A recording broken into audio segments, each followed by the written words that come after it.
David Copperfield by Charles Dickens, Chapter 56, The New World and the Old. We went into the town and took our burden to the inn. So soon as I could collect my thoughts, I sent for Joram and begged him to provide me a conveyance in which I could be got to London in the night. I knew that the care of it and the hard duty of preparing his mother to receive it could only rest with me. Upon a mellow autumn day, about noon, when the ground was perfumed by fallen leaves, and many more in beautiful tints of yellow, red, and brown, yet hung upon the trees, through which the sun was shining, I arrived at Highgate. I walked the last mile, and left the carriage that had followed me through the night, awaiting orders to advance. I had not at first the courage to ring at the gate, and when I did ring, my errand seemed to me to be expressed in the very sound of the bell. A little parlour-maid came out with the key in her hand, and looking earnestly at me, she unlocked the gate, said, "Is anything the matter, Mr. James?" "Hush," said I. "Yes, something has happened that I have to break to Mrs. Steerforth. She is at home?" The girl anxiously replied that her mistress was very seldom out now, even in a carriage, and she kept her room, and she saw no company, but would see me. Giving her a strict charge to be careful in her manner, and only to carry in my card and say I waited, I sat down in the drawing-room, which we had now reached, until she should come back. Its former pleasant air of occupation was gone, and the shutters were half closed. The harp had not been used for many and many a day. His picture as a boy was there. The cabinet in which his mother had kept his letters was there. I wondered if she ever read them now, if she would ever read them more. The house was so still that I heard the girl's light step upstairs. On her return, she brought a message to the effect that Mrs. Steerforth was an invalid and could not come down, but that if I would excuse her being in her chamber, she would be glad to see me. In a few moments I stood before her. At her chair, as usual, was Rosa Dartle. "I am sorry to observe you are in mourning, sir," said Mrs. Steerforth. "I am unhappily a widower," said I.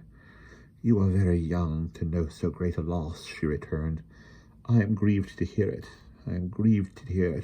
I hope time will be good to you."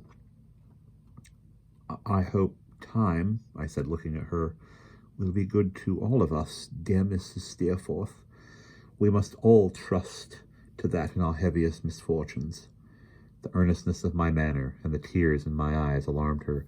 She said with enforced calmness, "My son is ill, very ill. Have you seen him?" "I have." "Are you reconciled?" I could not say yes, I could not say no. "When I was last here," I faltered, "Miss Dartle told me he was sailing here and there. The night before last was a dreadful one at sea.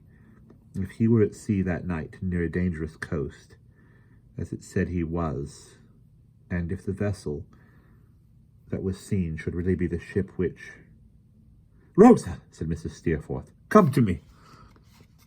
She came, but with no sympathy or gentleness. Her eyes gleamed like fire as she confronted his mother and broke into a frightful laugh.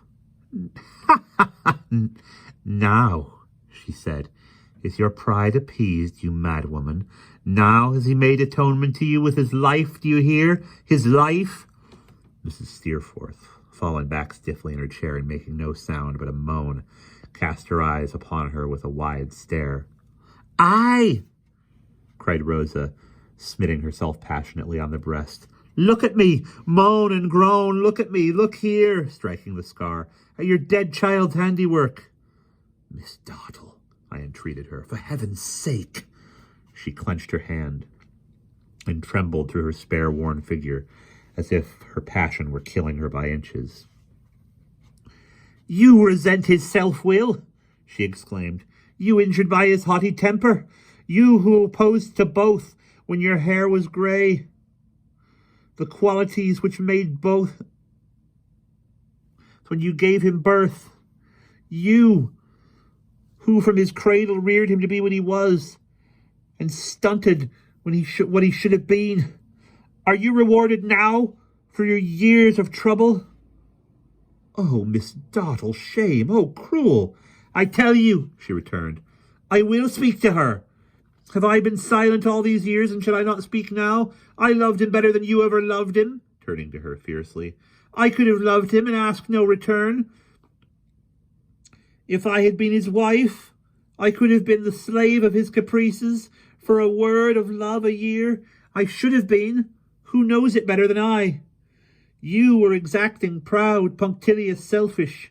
My love would have been devoured, would have trod your paltry whimpering underfoot.